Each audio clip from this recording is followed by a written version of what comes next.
कम होती नजर आ रही हो, लेकिन आरबीआई के लिए इसकी चिंता अभी भी बरकरार है और केंद्रीय बैंक की ये चिंता ब्याज दरों में साफ नजर आई। बढ़ती महंगाई से चिंतित आरबीआई ने रेपो रेट में 0.35% का इजाफा कर दिया। इससे अब रेपो रेट 5.90% से बढ़कर 6.25% हो गई है। और रेपो रेट में बढ़ोतरी का मतलब ये हुआ कि आपके लिए होम लोन से लेकर ऑटो, पर्सनल लोन तक सब कुछ अब महंगा हो जाएगा और आपको ज्यादा ईएमआई चुकानी पड़ेगी।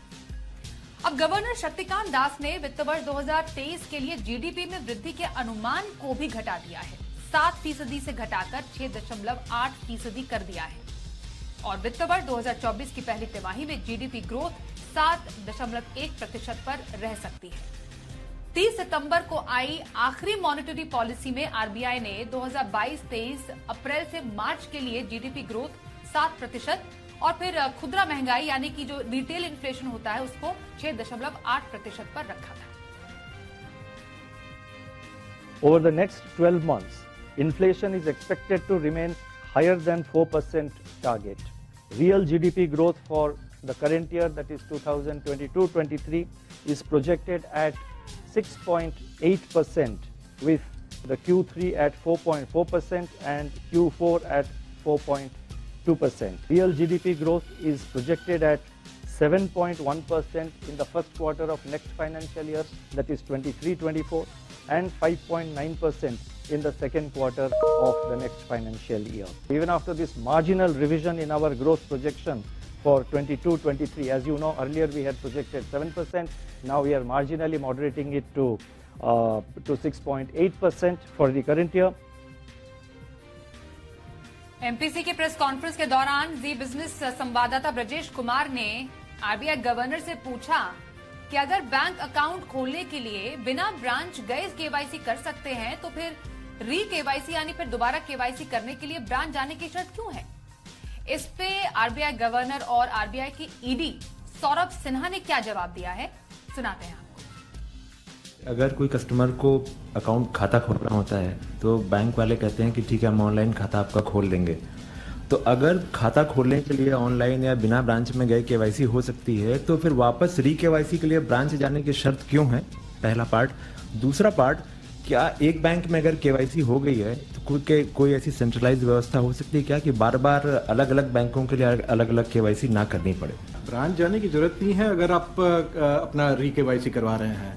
अगर आपका कोई भी केवाईसी डिटेल उसमें कोई भी बदलाव नहीं आया है तो आप सिंपली एक ईमेल भेज दें या फिर अपना जो रजिस्टर्ड मोबाइल है उससे मैसेज भेज दें बैंक को और री केवाईसी हो जाएगा। इसके बारे में कोई डाउट नहीं है, हमारा जो रेगुलेशन है बहुत साफ है, बहुत क्लियर है। ऐसा हो सकता है कि कोई कुछ ब्रांचेस कहीं पे ये हो सकता है, आप जैसे कह रहे हैं कि हो सकता है, तो अवेयरनेस होनी जरूरी है। हम अगर हमारे पास कंप्लेंट्स आते रहते हैं ऑम्बुड्समैन में और उसमें ऑम्बुड्समैन इंटरवीन करके उसको सॉर्ट आउट करते हैं। लैक ऑफ नॉलेज हो सकता है, इसके लिए मोर अवेयरनेस जरूरी पड़ेगा। हम तो ये जो इंस्ट्रक्शन है उसको बार बार दोहराते हैं बैंकों को कि मतलब इंटरनली हम बैंकों को ये बार बार दोहराते हैं कि ये इसको आप फॉलो करिए जहां जिस बैंक से ज्यादा कंप्लेंट आता है। आरबीआई ने यूपीआई पेमेंट सर्विसेज को और बेहतर करने के लिए सिंगल ब्लॉक और मल्टीपल डेबिट सुविधा शुरू करने का ऐलान किया है और इस सुविधा के तहत ग्राहक किसी मर्चेंट के लिए अपने बैंक खाते में एक फिक्स अमाउंट को ब्लॉक करा सकते हैं। अब ये राशि सर्विस पूरी होने के बाद अपने आप ग्राहक के खाते से कट जाएगी। ब्लॉक राशि क्या होता है? इस बैंक खाते का वो हिस्सा होता है जिसे किसी खास काम के लिए रिजर्व यानी कि ब्लॉक किया जाता है। अब आरबीआई गवर्नर शक्तिकांत दास ने मॉनेटरी पॉलिसी का ऐलान करते हुए ये जानकारी दी। उन्होंने कहा कि इससे ई कॉमर्स और जो स्टॉक मार्केट में निवेश करते हैं उनके लिए पेमेंट करना आसान हो जाएगा। मतलब ये कि आम आदमी को जल्दी ही होटल बुकिंग हो गया या जैसे स्टॉक मार्केट हो गया, वहां पर शेयरों की खरीद बिक्री जैसे कई ट्रांजैक्शंस के लिए यूपीआई के जरिए राशि अपने खाते में ब्लॉक करने और फिर भुगतान करने की सुविधा मिलेगी। वहीं बाजार ने आज कैसे रिएक्ट किया आरबीआई पॉलिसी के बाद आपको बताएं तो हमने लगातार तीसरे दिन बाजार में गिरावट देखी और आरबीआई पॉलिसी में ब्याज दरों में बढ़ोतरी के बाद इस गिरावट को बल भी मिला। सेंसेक्स 215 अंक गिरकर 62,410 पर बंद हुआ। निफ्टी 82 अंक फिसलकर 18,560 पर बंद हुआ। आज ग्लोबल संकेतों से जो मार्केट से संकेत मिल रहे थे वो भी गिरावट के कारण थे, जिसे देखते हुए बाजार की शुरुआत भी लाल निशान में हुई। फिर रिजर्व बैंक ने मॉनेटरी पॉलिसी में दरें बढ़ाई तो बाजार की उम्मीदों के मुताबिक ही ये फैसला भी रहा 0.35% की बढ़ोतरी का। लेकिन दरें बढ़ाने के बाद जो कमेंट्री आरबीआई गवर्नर की तरफ से आई वो बाजार को पसंद नहीं आई और फिर बाजार का मूड खराब हो गया। कहां पर सबसे ज्यादा आज एक्शन देखने को मिला है बाजार में, आशीष चतुर्वेदी से समझते हैं हमारे सहयोगी। लाल निशान में बाजार बंद हुए हैं, क्या बड़ी वजह रही है? आरबीआई पॉलिसी थी, ग्लोबल क्यूज रहे, और कहां पर कमजोरी नजर आई? देखिए, आरबीआई की तरफ से 35 बेसिस पॉइंट की ब्याज दरों में बढ़ोतरी के बाद हमने देखा कि ऊपरी तरफ से बाजार में दबाव देखने को मिला और बिल्कुल दिन के दौरान अगर आप देखें तो क्लोजिंग जो है करीब 100 अंकों की गिरावट के साथ देखने को मिली। वही निफ्टी बैंक भी अगर आप देखें तो लगभग नेगेटिव 22 के साथ फ्लैट क्लोजिंग रही। 500 हो, स्मॉल कैप हो, मिड कैप, तीनों ही प्रमुख जो ब्रॉडर मार्केट की सूचकांक है यहाँ पर भी आपको गिरावट देखने को मिली। लेकिन निफ्टी के गेनर्स की बात करते हैं क्योंकि कच्चे तेल में साल के निश्चित स्तर पर चल रहा है तो एशियन पेंट्स यहाँ पर तेजी आपको देखने को मिली। एफएमसीजी स्टॉक्स में खरीदारी आई, एचयूएल 2% चला, बीपीसीएल में खरीदारी आई और एलएनटी ने भी ऑल टाइम हाई ब्रेकआउट दिया, तो स्टॉक को भी आप अपने रडार पर रख सकते हैं। लेकिन गिरावट आपको देखने को मिली, बजाज फिनसर्व में करीब 2% गिरा, एनटीपीसी यहाँ पर भी प्रॉफिट बुकिंग देखने को मिली, इंडसइंड बैंक, बजाज ऑटो जैसे कुछ स्टॉक्स हैं यहाँ पर मुनाफा वसूली आपको देखने को मिली। देखिए, मेन स्ट्रीम स्टॉक्स में तो आज काफी हद तक सुस्त एक्शन रहा था, लेकिन जो ब्रॉडर मार्केट्स के स्टॉक्स हैं यहाँ पर भरपूर एक्शन था। मिसाल के तौर पर अगर आप देखें तो हाइकल रिकॉर्ड वॉल्यूम्स के साथ यहाँ पर ब्रेकआउट देखने को मिला। गुजरात अंबुजा एक्सपोर्ट काफी दिनों के बाद बड़ा मूव यहाँ पर है, 9% की तेजी के साथ क्लोजिंग देखने को मिली। सीमेंस 20,000 करोड़ की ऑर्डर बुक अब इनमें मिल रही है, एल1 बिडर घोषित हुए हैं जो अगले 10 साल में पूरी की जाएगी, तो इसका एक असर रहा। 6% की तेजी यहाँ पर रही और सोबा खबरों के चलते यहाँ पर भी आपको करीब 5% की गिरावट के साथ क्लोजिंग देखने को मिली। फैक्ट यहाँ पर भी देखिए ऑल टाइम हाई ब्रेकआउट हो गया 8% की तेजी के साथ। Central bank of India, Indian overseas bank, ये कुछ ऐसे सरकारी पीएसयू बैंक है जहां पर आपको बड़ी खरीदारी देखने को मिल रही है अच्छी तेजी के साथ। कमजोर बाजार में यहाँ पर मूव रहा। आरसीएफ में भी देखें तो 6% की तेजी देखने को मिली। लेकिन स्टरलाइट टेक यहाँ पर 3.5% की गिरावट। ओवरऑल रियल्टी, क्योंकि ब्याज दरें बढ़ गई हैं तो रियल्टी के लिए वैसे ही नेगेटिव होता है, तो इसका एक असर देखने को मिला। डेल्टा कॉर्प बैन से बाहर आया लेकिन खरीदारी नहीं आई, 3 से 3.5% की गिरावट के साथ बंद हुआ और एक तरफा तेजी के बाद एसजेवीएन यहाँ पर भी आप देखें तो करीब 3% की प्रॉफिट बुकिंग नजर आई। चलिए, तो हमने समझा बाजार का हाल, आरबीआई पॉलिसी का इंपैक्ट बाजार पर। आगे बढ़ते हैं आज की एक और बड़ी खबर की ओर, एमसीडी चुनाव की खबरें।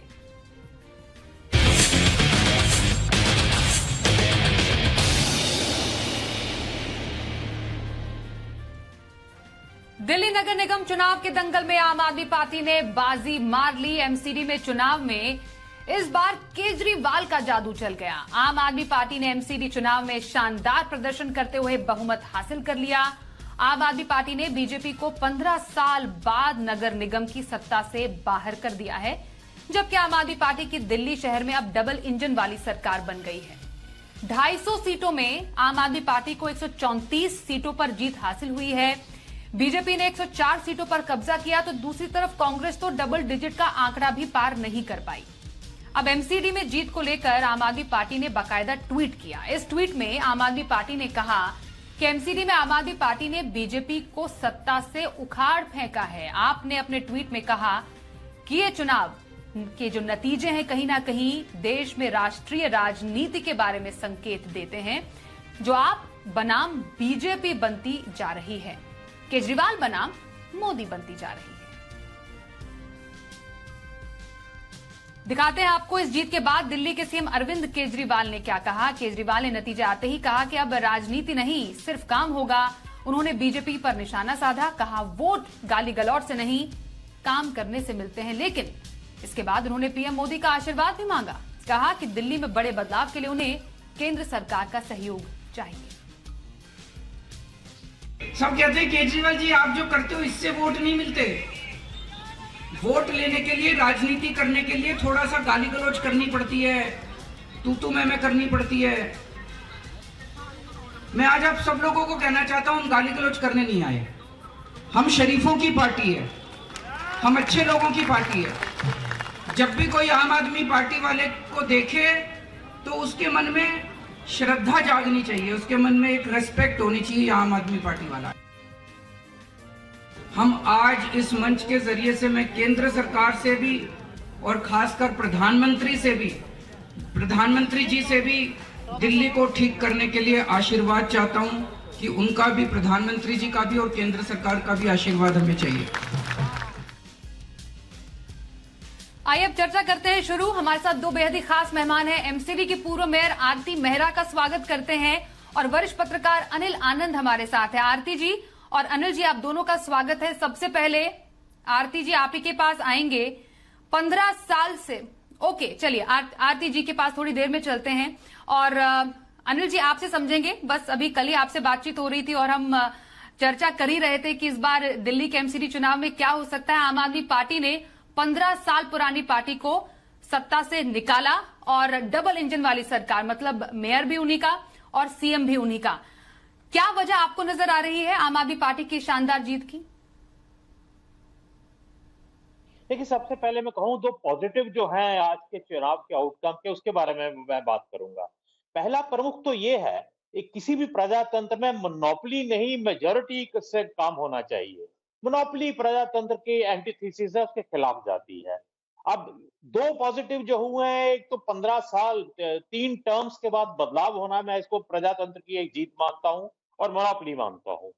और दूसरी बात ये कि मेजॉरिटी बड़ी शू स्ट्रिंग मेजॉरिटी है, बड़ी टच एंड गो होगा। हालांकि 30 वार्ड्स की 30 सीट्स की मेजॉरिटी कंफर्टेबल है आम आदमी पार्टी के पास, लेकिन विपक्ष भी उतना ही मजबूत है। ये एक और प्रजातंत्र की जीत है, खासकर इन हालात में जबकि राजनीति बड़ी एक्रिमोनियस हो गई है, बड़ी गाली गलौच वाली हो गई है।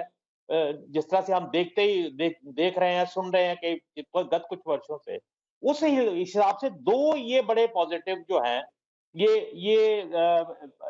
मैं इनको मानता हूं आज के इस रिजल्ट्स में जो मैंने देखे हैं। जहां तक आपने कहा कि क्या कारण हो सकते हैं, कारण देखिए, एक तो एंटी इनकम्बेंसी बहुत ज्यादा थी बीजेपी के खिलाफ। चाहे उन्होंने उनका अपना एक तंत्र है, हिसाब किताब है कि जिसको स्टैकेटो फायरिंग कहा जाता है, ऑल आउट अटैक कर देना। लेकिन कई बार ऑल आउट अटैक करने से आपकी कमजोरियां छुपती नहीं है, निशाने गलत भी हो जाते हैं। तो कुछ ऐसा ही यहाँ पे हुआ।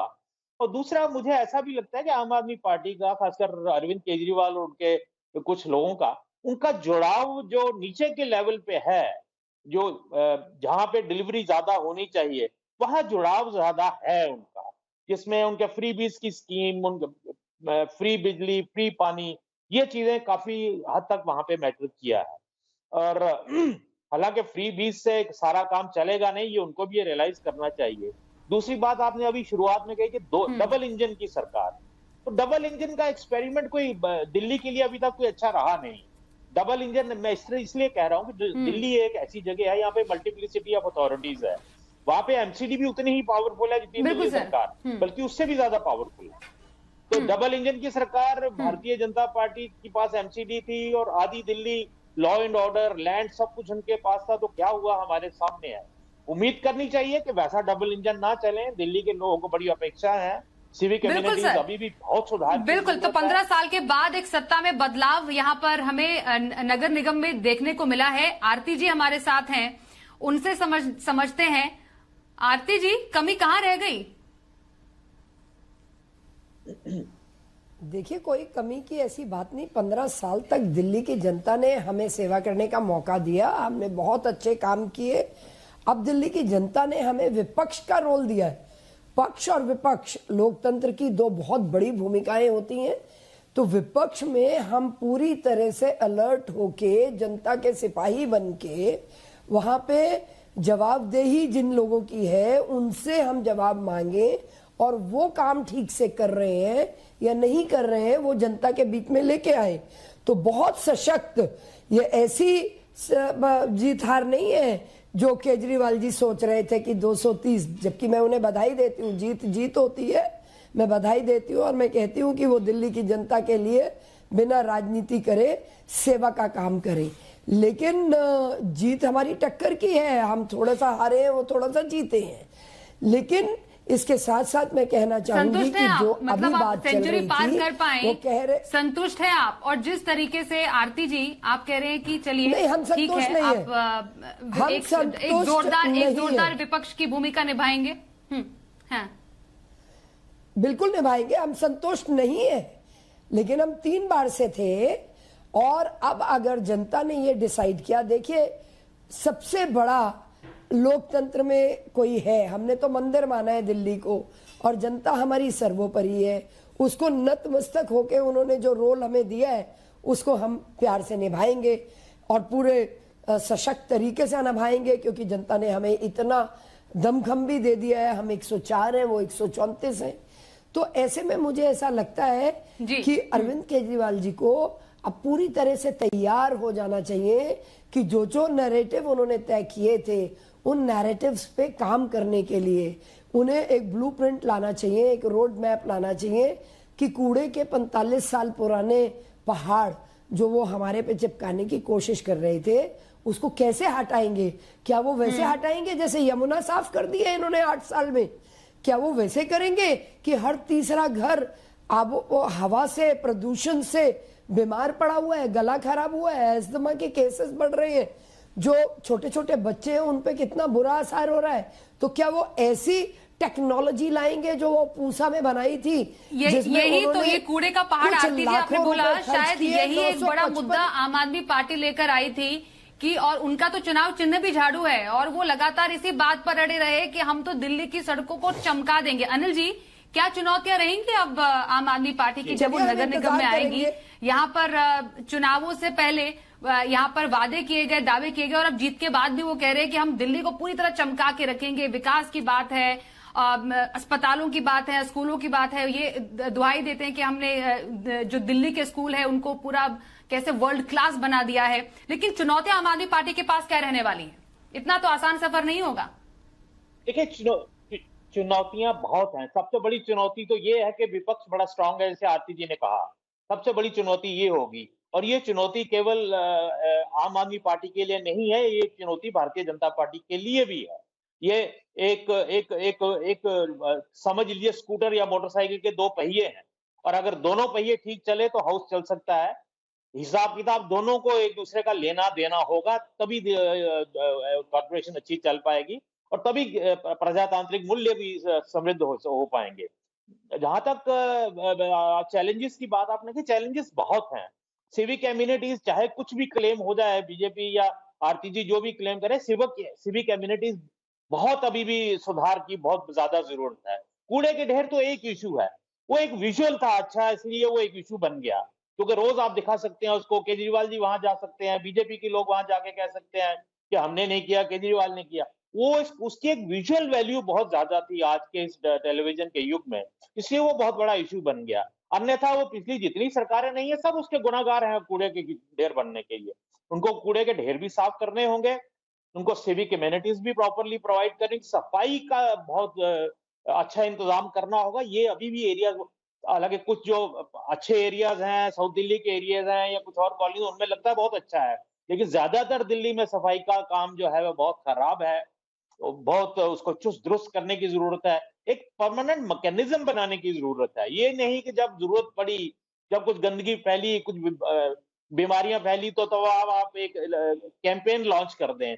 ये एक मुतवातर और एक कॉन्टिन्यूस कैंपेन इनको चलानी पड़ेगी इन सब मुद्दों पे, तभी सिविक इम्यूनिटी इंप्रूव कर पाएंगी। और चैलेंज बहुत बड़ा है। दूसरा, एक आपने शुरू में कैंपेन की राजनीति, बिल्कुल कैंपेन की राजनीति नहीं चलेगी, अब जमीनी स्तर पर काम करना पड़ेगा। जो आम आदमी पार्टी कह रही है कि हम करेंगे, पर डेफिनेटली इतनी आसान राह तो नहीं है। पर आरती जी, क्या पार्टी के लिए मंथन का समय भी है? क्योंकि दिल्ली एक ऐसी जगह रही है, न सिर्फ राज्य सीएम लेवल पर बल्कि अब नगर निगम लेवल पर भी बीजेपी के हाथ से तो निकल गई। अब आगे आने वाले टाइम में पार्टी क्या विचार विमर्श कर रही है कि कैसे आगे बढ़ना है, खास तौर पर ये मैं आपसे जानना चाहती हूँ, क्योंकि यहाँ पर आम आदमी पार्टी कह रही है कि अब हमारी टक्कर सीधे बीजेपी के साथ है, ना सिर्फ स्टेट लेवल पर बल्कि नेशनल लेवल पर भी वो आपको अपनी टक्कर के तौर पर देखते हैं। वो टक्कर तो कल दिखाई दे जाएगी। वो उत्तर प्रदेश गए, वो उत्तराखंड गए, वो हिमाचल गए, वो गोवा गए, जमानत नहीं उनकी जब्त हो गई, और कल गुजरात में भी दिखाई दे जाएगा। वो तो रही नेशनल की बात। दिल्ली में भी चीजें इतनी आसान नहीं है। जो बड़ी बड़ी बातें बोली हैं, मैं 2 बार महापौर रही हूं और मुझे मालूम है चुनौतियां बड़ी हैं और चुनौतियों की पॉसिबिलिटीज इतनी आसान नहीं है जितनी वो कह रहे हैं हम 1-1.5 साल में जो सिंगापुर की टेक्नोलॉजी ले आएंगे। तभी मैं कह रही हूँ उन्हें ब्लूप्रिंट देना होगा, उन्हें काम करना होगा।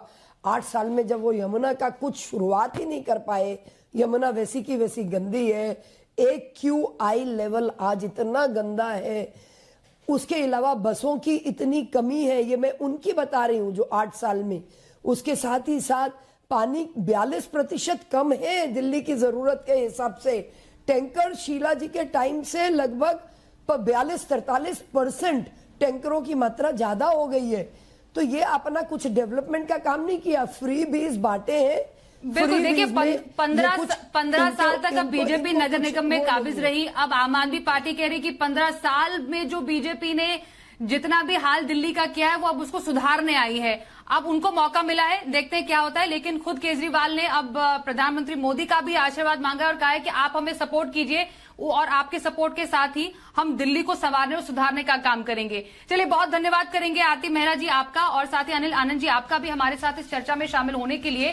तो दिल्ली नगर निगम में परिवर्तन का दौर सामने आया। 15 साल के बाद यहां पर नगर निगम में सत्ता बदली है, आम आदमी पार्टी काबिज हुई है और अब उनके सामने चुनौती है दिल्ली को चमकाने की, जैसा वो दावा कर रहे हैं कि हां हम दिल्ली को पूरी तरह साफ सुथरा और दुरुस्त कर देंगे। ये तो चलिए बात हुई MCD चुनावों की। अगली खबर जो आज की है, जो बहुत जरूरी है, इंपॉर्टेंट है हम सबके लिए, वो ये कि अंतर्राष्ट्रीय बाजार में कच्चे तेल की कीमतों में गिरावट का दौर जारी हम देख रहे हैं। कच्चा तेल $80 के नीचे आ चुका है। लेकिन कच्चे तेल में गिरावट के बावजूद अब आप सोच रहे होंगे पेट्रोल और डीजल के दामों में कोई बदलाव क्यों नहीं देखने को मिल रहा है। आज लगातार 195वां दिन है जब देश में पेट्रोल और डीजल के दाम में कोई बदलाव नहीं हुआ है। इन 195 दिनों में कच्चे तेल की कीमतों में काफी ज्यादा उतार चढ़ाव देखने को मिला है। इसके अलावा भारत ने रूस से सस्ते दामों पर कच्चा तेल लेना भी शुरू कर दिया। लेकिन इसके बावजूद देश में तेल कंपनियों ने पेट्रोल और डीजल के दाम कम नहीं किए। आखिर क्यों कच्चे तेल की कीमतें घटने पर भी पेट्रोल डीजल सस्ता नहीं हो रहा, इस पर हम करेंगे खास चर्चा हमारे खास मेहमान से। लेकिन उससे पहले जान लेते हैं कि क्रूड में अब तक हुआ क्या है। हमारे साथ जुड़ गए हैं कमोडिटी एडिटर मृत्युंजय कुमार झा। मृत्युंजय, जरा बताइए क्रूड में एक्शन कैसा है और इसमें जो गिरावट हमें दिख रही है उसकी बड़ी वजहें क्या है? बिल्कुल, और देखिए कच्चे तेल की कीमतों में जोरदार गिरावट आई है और कच्चे तेल का भाव अब 1 साल के निचले स्तर पर पहुंच गया है। मतलब ये कि 1 साल में ये क्रूड का सबसे कम भाव है, $80 प्रति बैरल के नीचे आ गया है ब्रेंट क्रूड का भाव। और आप याद कीजिए कि इसी साल जब यूक्रेन और रूस का युद्ध शुरू हुआ था तब कच्चे तेल के दाम बढ़कर $145 के करीब पहुंच गए थे और वहां से अब अगर आप देखें तो करीब करीब $65 की गिरावट आ चुकी है। मतलब इसी साल की ऊंचाई से कच्चा तेल $65 सस्ता हो चुका है। जी हाँ, $65 सस्ता हो चुका है। बहुत तेज गिरावट आई है। इसके पीछे वजह क्या है? देखिए, सबसे बड़ी वजह यह है कि दुनिया भर में इस वक्त इस बात को लेकर डिबेट चल रही है कि डिमांड घट जाएगी क्या कच्चे तेल की। मंदी की बात हो रही है। अमेरिका जो कि दुनिया का सबसे बड़ा कंज्यूमर है कच्चे तेल का, वहां पर बार बार मंदी की बात हो रही है, मंदी की आशंका बढ़ रही है। और अब तो अमेरिका के कुछ बड़े बैंकों ने यह चेतावनी दे दी है कि मंदी वहां पर गहरा सकती है। तो ऐसे में डिमांड घटने की आशंका बढ़ गई है। डॉलर में हाल के दिनों में बहुत तेज गिरावट आई, लेकिन उसके बाद डॉलर मजबूत हुआ तो उसने भी हाल की गिरावट को और बढ़ाया है डॉलर की मजबूती ने। और तीसरी जो बड़ी वजह है कि एक जो बड़ा मुद्दा था ग्लोबल एनर्जी मार्केट के सामने, वो ये कि रूस पर प्राइस कैप कितना लगेगा। इस बात को लेकर डिबेट हो रहा था कि अगर प्राइस कैप कम भाव पर लगता है तो ग्लोबल मार्केट में रूस की तेल की सप्लाई कम हो जाएगी, शॉर्टेज हो जाएगी, जिससे दाम बढ़ जाएंगे। लेकिन अब यह आशंका खारिज हो गई है क्योंकि रूस पर $60 प्रति बैरल का प्राइस कैप लगा है, जिसको कि एक्सपर्ट कह रहे हैं कि ये इसका कोई बड़ा इंपैक्ट इसलिए नहीं होगा क्योंकि ऑलरेडी रूस $65 के आसपास ही ग्लोबल मार्केट में कच्चा तेल बेचता है। तो लिहाजा इस कैप के बाद रूस की जो सप्लाई है वो बहुत घटेगी नहीं ग्लोबल मार्केट में, ये कंटिन्यू रहेगी। और रूस भी नहीं चाहेगा सप्लाई घटाना और यूरोपीय यूनियन, G7 के देश और दुनिया के बाकी देश भी नहीं चाहेंगे कि ग्लोबल मार्केट में रूस का तेल आना बंद हो जाए। और इसीलिए ये कैप लगाया गया है ऊपर के भाव पर, ताकि एक बात भी रह जाए और कोई ग्राउंड इम्पैक्ट भी इसका ना हो। और आप देखिए कि मार्केट ने भी उसी तरह से रिएक्शन दिखाया है। कैप लगने के बाद दाम और गिरने लगे हैं और 80 के नीचे आ गए हैं। और बाजार के जानकार ये मान रहे हैं कि जो ताजा हालात इस वक्त ग्लोबल एनर्जी मार्केट में हैं, उसको देखकर लगता नहीं है कि हाल फिलहाल कच्चे तेल की कीमतों में तेजी आएगी, क्योंकि एक तो डिमांड घटने की आशंका बार बार है, डॉलर थोड़ा स्ट्रांग हुआ है, सप्लाई साइड से कोई बड़ी चिंता है नहीं, सप्लाई ठीक ठाक मार्केट में बनी हुई है। और जो एक और बड़ी बात है वो ये कि चाइना से थोड़ी बहुत उम्मीद है कि चाइना में अगर कोरोना के प्रतिबंध जिस तरह से अब धीरे धीरे खत्म हो रहे हैं, वहां से कुछ डिमांड लौटेगी, लेकिन उसमें थोड़ा वक्त लगेगा। ताजा जो इकोनॉमिक आंकड़े हैं चीन के, वो बहुत सपोर्टिव नहीं है। अभी देखिए हाल ही में जो आंकड़े आए चीन के सर्विस सेक्टर के, चीन में जो सर्विस सेक्टर की एक्टिविटी है वो 6 महीने के निचले स्तर पर पहुंच गई है। तो सारे के सारे हालात इस वक्त कच्चे तेल में के लिए निगेटिव है कीमतों के लिहाज से, लिहाजा आने वाले वक्त में दाम कुछ और कम हो सकते हैं। बिल्कुल मृत्युंजय, बहुत धन्यवाद करेंगे आपका। तो जब सारे जो स्थितियां हैं, परिस्थितियां इतनी अनुकूल हैं, तो आखिरकार क्या वजह है कि जिस रफ्तार से कच्चे तेल की कीमतें गिर रही हैं, पेट्रोल डीजल की कीमतों में राहत नहीं मिल रही है आवाम को? ये सबसे सिंपल सवाल है जिसका जवाब खोजने की कोशिश हम कर रहे हैं। डेलॉयट इंडिया में एनर्जी रिसोर्सेज और इंडस्ट्रियल के लीडर देवाशीष मिश्रा हमारे साथ है। देवाशीष जी, बहुत स्वागत हम करते हैं। सारे तमाम रीजन हमने समझ लिए क्रूड के गिरने के, क्या वजह है, क्या हो रहा है। सबसे सिंपल सवाल यही लोगों के मन में है कि अब जब क्रूड की कीमतें गिर रही हैं हम रूस से सस्ता तेल भी ले रहे हैं, तो आखिरकार क्या वजह है कि इसका इम्पैक्ट हमें पेट्रोल डीजल की कीमतों में नहीं देखने को मिल रहा है अब तक? तो ये पेट्रोल और डीजल के जो कीमत होते हैं जो ग्राहक देता है पेट्रोल पंपों में, उसमें कई सारी चीजें होते हैं। कच्चा तेल तो एक सबसे बड़ा उसका योगदान रहता है। उसमें और 2-3 चीजें भी होती हैं, जैसे एक होता है कि रिफाइनरी मार्जिन होता है। रिफाइनरी मार्जिन उसमें जुड़ जाता है, जैसे उसको बोलते हैं कि क्रैक स्प्रेड बोलते हैं। और तीसरा है ये सब जो पेमेंट होता है ये डॉलर में होता है, जबकि ग्राहक जो है वो रुपया में देता है पेट्रोल और डीजल के लिए। तो ये लास्ट 1 साल में आप देखा होगा कि रुपया मतलब कहाँ से कहाँ पहुंच गया, अभी 82-83 के करीब चल रहा है। और ये आपका जो पहले जो न्यूज आइटम आया था कि कच्चा तेल के दाम जब ये यूक्रेन में युद्ध चालू हुआ तो ये 140 क्रॉस कर गया था, तभी भारत के ग्राहक को उससे आइसोलेट करने के लिए कि प्राइस का इम्पैक्ट ना पड़े, तो ऑयल मार्केटिंग कंपनीज ने उसका प्राइस नहीं बढ़ाया रिटेल एंड में, उसको जितने का उतना रखा था। तो उससे क्या हुआ, उन लोग का बहुत सारा नुकसान हुआ, अंडर रिकवरी हुआ। तो अभी जब कच्चे तेल के दाम कम हुआ है, 2-3 चीजें यही है कि डॉलर अभी भी हाई है, और जो पहले का जो अंडर रिकवरी है उसको भी कुछ तो लोग उसको रिकवरी करने के लिए ये कच्चे तेल का जो दाम घटा है इमीडिएटली वो पास ऑन नहीं हो रहा है कंज्यूमर को, वो उतना ही दे रहे हैं सो दैट पहले का जो नुकसान है वो थोड़ा भरपाई हो पाए। और वो जब डॉलर रुपया गिरने से भी जो इम्पैक्ट आया है उसका भी कुछ ना कुछ उस पर इम्पैक्ट आ रहा है। देवाशीष जी, हरदीप सिंह पुरी जो हैं वो तो खुद कह रही कि तेल कंपनियां मुनाफा कमा रही हैं। तेल कंपनियों को प्रति बैरल 245 रुपए की बचत का अनुमान जताया गया है। तो क्या कंपनियां अब आप कह रहे हैं कि अब धीरे धीरे कंपनियां भी जब तक घाटे से मुनाफे में आएंगी तब धीरे धीरे इसका बेनिफिट पास ऑन किया जाएगा?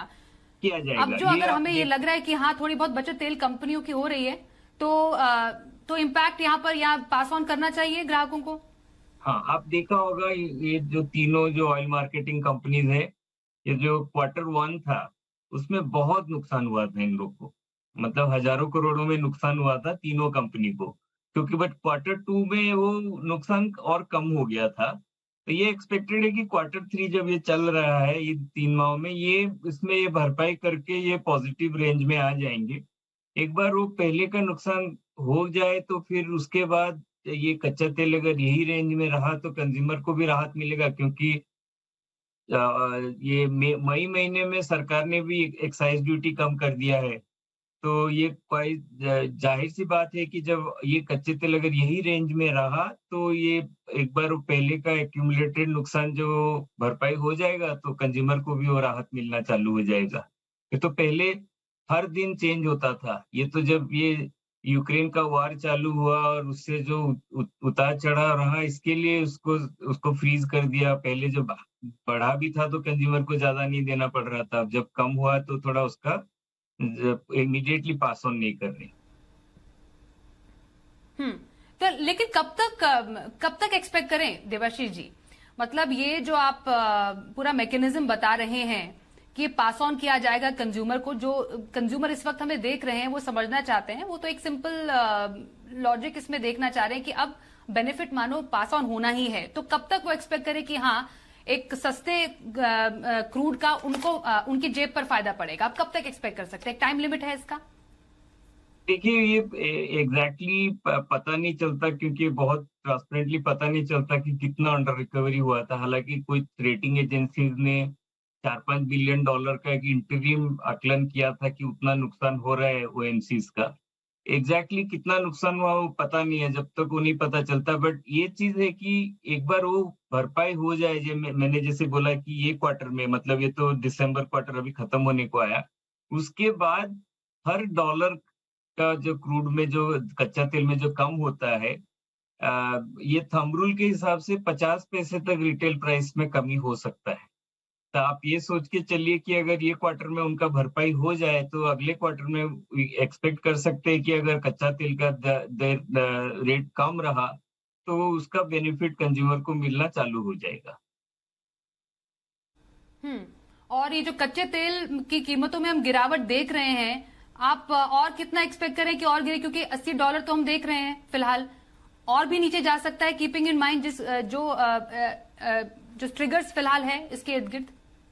कह नहीं सकते हैं, क्योंकि अभी भी आप देखिए कि जियोपॉलिटिकल इवेंट्स तो चालू है। अभी यूक्रेन में युद्ध तो चालू ही है, और आपने देखा होगा ये इसका एक डिमांड कम होने का एक बहुत बड़ी वजह है कि दो चीजें हैं। जैसे OECD, अमेरिका और यूरोप में इंटरेस्ट रेट सेंट्रल बैंक बढ़ाते जा रहे हैं, तो उसके थोड़ा रिसेशन की वजह से, स्लो डाउन की वजह से वहां डिमांड कम हो रहा है। और दूसरी सबसे बड़ी जो कंज्यूमर है चाइना, जहाँ पे कोविड की वजह से बहुत ज्यादा क्लैम्प डाउन हो गया था, तो उसके वजह से वहां भी कमी हो रही थी। उसके वजह से ओवरऑल कच्चे तेल की डिमांड में कमी हो गया था, उसके लिए सेंटिमेंट डाउन था। बट एक चीज आजकल नजर आ रही है कि चाइना में जो प्रोटेस्ट हुआ उससे ये क्लैम्प डाउन वो लोग हटा रहे हैं, तो चाइनीज डिमांड कम बैक कर सकता है। और ये दुनिया भर में जितने भी सेंट्रल बैंक्स हैं जिनका जो रेट जो हाइक करते जा रहे थे, उसका भी थोड़ा स्लो डाउन हो जाएगा, तो इकोनॉमिक रिवाइवल वेस्टर्न कंट्रीज में भी हो सकता है। और एक चीज आप देखिए कि ये अगर सस्टेनेबली अगर ये $80 के नीचे रहा, तो ओपेक जो है वो अपना जनवरी मीटिंग में प्रोडक्शन कम कर देगा। ये कच्चे तेल का दाम बहुत ज्यादा गिरने नहीं देगा। वो एक ओपेक का काम ही वही है कि जब देखते हैं कि प्राइसेस कम हो रहा है तो प्रोडक्शन कम कर देते हैं। तो मेरे को नहीं लगता है कि ये, आप देखा होगा आज क्रेडिट पॉलिसी जो आया RBI का, उन्होंने बहुत कंजर्वेटिव बेसिस पे अगले साल के लिए भी $100 का एजम्पशन लेके इन्फ्लेशन प्रोजेक्ट किया है। तो भारत को होप तो करना चाहिए कि ये 60 की साइड जाना चाहिए, बट तैयार होना चाहिए कि ये 100 की ओर भी जा सकता है। ओके, बहुत धन्यवाद करेंगे देबाश्री जी हमारे साथ इस चर्चा में शामिल होने के लिए। तो लोगों का इंतजार यही कि कच्चा तेल अगर सस्ता तो पेट्रोल डीजल सस्ता क्यों नहीं? हो सकता है आने वाले समय में तेल कंपनियां सस्ते पेट्रोल डीजल के तौर पर भी आम जनता को खुशखबरी दे ही दे। सुप्रीम कोर्ट ने मोबाइल एप्लीकेशन का एंड्रॉयड वर्जन 2.0 लॉन्च कर दिया है। चीफ जस्टिस DY चंद्रचूड़ ने बताया कि ऐप को गूगल प्ले से डाउनलोड किया जा सकता है। इसका iOS वर्जन अगले हफ्ते आएगा। इस ऐप में वकीलों के रिकॉर्ड के अलावा अदालती कार्यवाही भी देख सकेंगे। इसके लिए उन्हें लॉगिन करना होगा। ये ऐप कोरोना महामारी के दौरान तत्कालीन CJI NV रमना ने कुछ मीडिया कर्मियों को अदालती कार्यवाही को आसानी से वर्चुअली देख पाने के लिए लॉन्च किया था। दुश्मनों को मुंहतोड़ जवाब देने के लिए भारतीय वायुसेना सुखोई लड़ाकू विमानों को नई मिसाइल से लैस कर रही है। भारतीय वायुसेना सुखोई 30 को एक नई मिसाइल से लैस कर रही है, जो 250 किलोमीटर से अधिक की दूरी से जमीन पर स्थित लक्ष्यों को मार गिरा सकती है। रक्षा सूत्रों ने न्यूज एजेंसी ANI को बताया कि नई हाई स्पीड लो ड्रैग मिसाइल 250 किलोमीटर से अधिक के लक्ष्य को मार सकती है। इससे भारतीय वायुसेना को दुश्मन के सैन्य शिविरों और आतंकवादी बुनियादी ढांचे पर हमला करने में काफी आसानी होगी।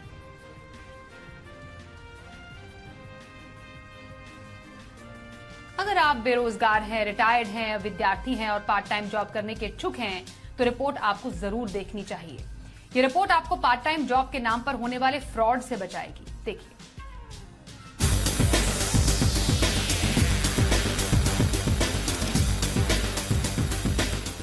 आप पार्ट टाइम जॉब करना चाहते हैं या फिर ऐसे किसी रोजगार की तलाश कर रहे हैं तो थोड़ा सावधान हो जाइए, क्योंकि पार्ट टाइम जॉब और घर बैठे ही काम के नाम पर फर्जीवाड़े फिर बढ़ने लगे हैं। ताजा मामला मुंबई से सामने आया है। यहाँ जालसाजों ने एक सीनियर सिटीजन को पार्ट टाइम जॉब के नाम पर 35 लाख का चूना लगा दिया। हालांकि पुलिस की तरफ से वक्त पर एक्शन लेने से अपराधी पकड़ में आ गए। सबसे पहले आपको बताते हैं कि ठगों ने इस जालसाजी को कैसे अंजाम दिया। दरअसल रिटायर्ड सीनियर सिटीजन घर बैठे कुछ काम करना चाहते थे। एक दिन उनके व्हाट्सएप पर घर बैठे 2 से 3 घंटे के पार्ट टाइम जॉब का मैसेज आया। हामी भरने पर बुजुर्ग को एक ऐप डाउनलोड करने के लिए कहा गया। साथ ही निर्देश दिए गए कि उन्हें इस ऐप के जरिए सामान खरीदना है, जिसके बदले उन्हें मोटा कमीशन दिया जाएगा। बुजुर्ग का भरोसा जीतने के लिए उन्हें बताया गया कि ये सभी काम अमेज़न, फ्लिपकार्ट, स्नैपडील जैसी बड़ी कंपनियों का टर्नओवर बड़ा दिखाने के लिए किया जा रहा है और सामान की कीमत उनके कमीशन से जोड़कर उन्हें वापस दे दी जाएगी। बुजुर्ग ने ठगों की बात मान ली। पहले तो बुजुर्ग से 100 से 200 रुपए का सामान खरीदने के लिए कहा गया। समय बीतने के साथ ही सामान की कीमतें भी बढ़ती गई। तंग आकर जब बुजुर्ग ने अपने पैसे के बारे में पूछा तो ठगों ने और पैसे की मांग की, जिसके बाद बुजुर्ग ने थक हार कर पुलिस में जाकर शिकायत की। शिकायत के बाद बुजुर्ग को पता चला कि उसके साथ बहुत बड़ी ठगी हुई है। इस ठगी से बुजुर्ग के करीब 35 लाख रुपए जा चुके थे। पुलिस ने मामले की गंभीरता को समझते हुए तुरंत एक टीम बनाई और अपना जाल बिछा दिया। इस केस में अब तक टोटल 18 आरोपियों को अरेस्ट किया गया है। इसमें 2 टीम गैंग थी। एक जो गैंग थी वो फेक सिम कार्ड और फेक बैंक अकाउंट लोगों के नाम से बनाते थे और वो दूसरे गैंग को दे देते थे, जो गैंग ये बैंक अकाउंट और मोबाइल नंबर का इस्तेमाल करके लोगों को फंसाती थी। तो दोनों गैंग को अरेस्ट कर लिया है। तहकीकात में पता चला कि इस मामले में सिर्फ ठग ही नहीं बल्कि बैंक और टेलीकॉम के कर्मचारी भी शामिल थे। पुलिस ने एक एक करके करीब 18 लोगों को अभी तक गिरफ्तार किया है। पुलिस का कहना है कि इस मामले में अभी और बड़ी गिरफ्तारियां होनी बाकी हैं। पुलिस का ये भी कहना है कि इस तरह के मामले सिर्फ मुंबई नहीं बल्कि कई राज्यों में बैठे लोगों के नेटवर्क के जरिए किए जा रहे हैं। एक्सपर्ट की माने तो सबसे पहले किसी भी लालच में ना फंसे और कभी भी इस तरह के आए हुए मैसेज को वेरीफाई जरूर करें। पहले पहलू को अगर हम देखें तो हमें केवल जॉब एप्लीकेशंस के लिए ही नहीं, पर ऐसी कोई भी बुकिंग जैसे कि होटल बुकिंग, ट्रैवल बुकिंग जो हम कर रहे हैं, वो यह देखना चाहिए कि एक वेरीफाइड नेम को ही जाना चाहिए। ऐसे भी हो सकता है कि एक वेरीफाइड नेम के कई ज्यादा क्लोन हो, जिनके नाम में केवल छोटा सा ही डिफरेंस हो, जो कि हमें पहले बार देखने पे मालूम ना पड़े। पुलिस का कहना है कि वो जल्द ही इस मामले के किंग पिन को भी अपनी गिरफ्त में ले लेगी। पुलिस ने बताया कि इनके पास से कई सरकारी सील और स्टैंप भी मिले हैं। करीब 17 बैंकों की चेकबुक भी इनसे मिली है। पुलिस इस बात को लेकर के भी तहकीकात कर रही है कि कहीं ये सारा किया गया इकट्ठा पैसा हवाला के जरिए देश के बाहर तो नहीं जाता है, या फिर इन ठगी के पैसों से कोई देश विरोधी घटनाओं को तो अंजाम नहीं दिया जाता है। लेकिन आपके लिए ऐसे फ्रॉड से बचने का एक ही तरीका है, सतर्क रहिए और किसी भी मैसेज पर आंख बंद कर भरोसा मत करिए। सुबोध मिश्रा, जी मीडिया। और कारोबार जगत की कुछ बड़ी खबरों में आपको बताएं, वाइन बनाने वाली देश की सबसे बड़ी घरेलू कंपनी सुला विनयार्ड्स अपना आईपीओ अगले हफ्ते लॉन्च करने वाली है। सुला का आईपीओ 12 दिसंबर से 14 दिसंबर तक खुला रहेगा। कंपनी इस पब्लिक इशू से 950 से 1000 करोड़ रुपए बाजार से जुटा सकती है। कंपनी ने इस आईपीओ के लिए 340 से 357 रुपए प्राइस बैंड तय किया है। सुला विनयार्ड्स की अगर बाजार में लिस्टिंग होती है तो ये देश में वाइन बनाने वाली पहली लिस्टेड कंपनी होगी। कंपनी का आईपीओ 9 दिसंबर को एंकर निवेशकों के लिए खुलेगा। एचडीएफसी एसेट मैनेजमेंट कंपनी से जुड़ी खबर, एचडीएफसी एएमसी के प्रमोटर्स में से एक अबरडेन इन्वेस्टमेंट मैनेजमेंट कंपनी ने अपनी पूरी हिस्सेदारी बेचने की योजना बनाई है। कंपनी में अबरडेन की करीब 10.21% हिस्सेदारी है। हिस्सेदारी बिक्री के बाद अबरडेन इन्वेस्टमेंट मैनेजमेंट एचडीएफसी एएमसी की को स्पॉन्सर नहीं होगी। एचडीएफसी एएमसी ने बताया कि अबरडेन अपनी 9.9% हिस्सेदारी के सिर्फ एक खरीदार को बेचने जा रही है, जबकि बाकी हिस्सेदारी दूसरे निवेशकों को बेचेगी। इसी अगस्त में अबरडेन ने HDFC AMC के करीब 5.5% शेयर 2300 करोड़ रुपए में बेचे थे।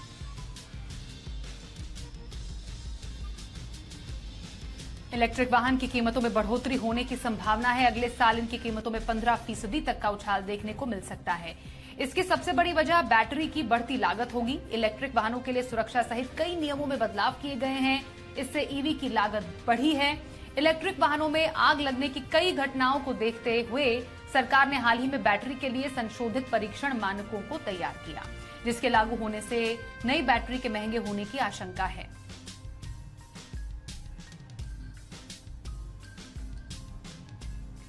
अमेरिका में छंटनी की खबरें नहीं रुक रही। ट्विटर, फेसबुक, अमेजन, पेप्सिको के बाद अब फाइनेंशियल कंपनी मॉर्गन स्टैनली ने अपने कर्मचारियों की छंटनी की। मॉर्गन स्टैनली ने करीब 1600 कर्मचारियों को नौकरी से निकाला है। कंपनी ने कल ही अपने 2% स्टाफ की छंटनी की है। आपको बताएं, अमेरिका में मंदी की आशंका लगातार बढ़ी है। इस कारण देश की कई कंपनियां अपने कर्मचारियों की छंटनी कर रही है।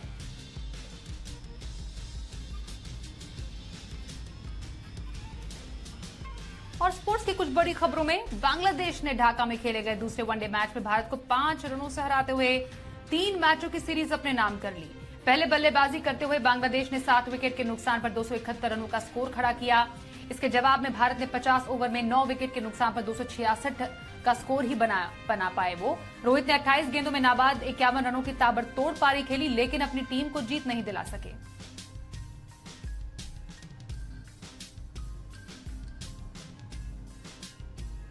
वेस्टइंडीज के खिलाफ खेले जा रहे टेस्ट सीरीज के लिए क्रिकेट ऑस्ट्रेलिया ने स्टार बल्लेबाज स्टीव स्मिथ को अपना नया कप्तान बनाया है। पहले टेस्ट मैच में इंजरी की वजह से टीम के कैप्टन पैट कमिंस को बीच मैच से बाहर होना पड़ा था, इसलिए उन्हें पूरे सीरीज के लिए रेस्ट दे दिया गया। ऑस्ट्रेलिया ने वेस्टइंडीज के खिलाफ सीरीज में 1-0 की बढ़त बनाई है। सीरीज का दूसरा मैच 8 से 12 दिसंबर तक एडिलेड में खेला जाएगा। इस मैच में स्टीव स्मिथ ऑस्ट्रेलिया के कप्तान होंगे।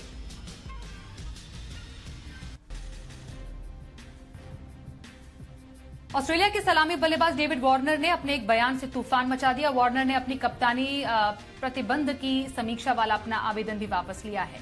डेविड वार्नर ने समीक्षा पैनल और वकील पर हमला करते हुए इंस्टा पर एक लंबे पोस्ट में लिखा, मैं इस बात के लिए तैयार नहीं कि मेरा परिवार क्रिकेट की गंदी लॉन्ड्री के लिए वॉशिंग मशीन बने। वार्नर ने स्वीकार किया कि वो अब पब्लिक लिंचिंग का हिस्सा नहीं बनना चाहते।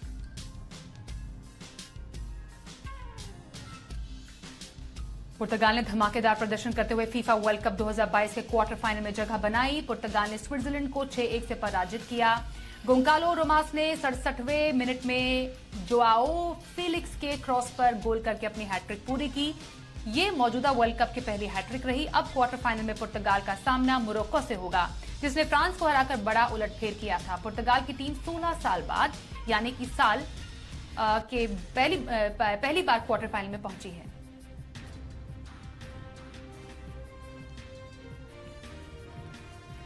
मोरक्को ने 2022 फुटबॉल विश्व कप में बड़ा उलटफेर करते हुए स्पेन को हराकर क्वार्टर फाइनल में एंट्री पा ली है।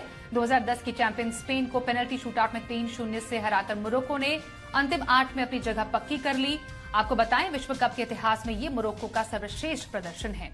टीम ने इससे पहले 1986 में प्री क्वार्टर फाइनल तक का सफर तय किया था। मोरक्को यूरोप या दक्षिण अमेरिका के बाहर से क्वार्टर फाइनल में जगह बनाने वाली एकमात्र टीम है।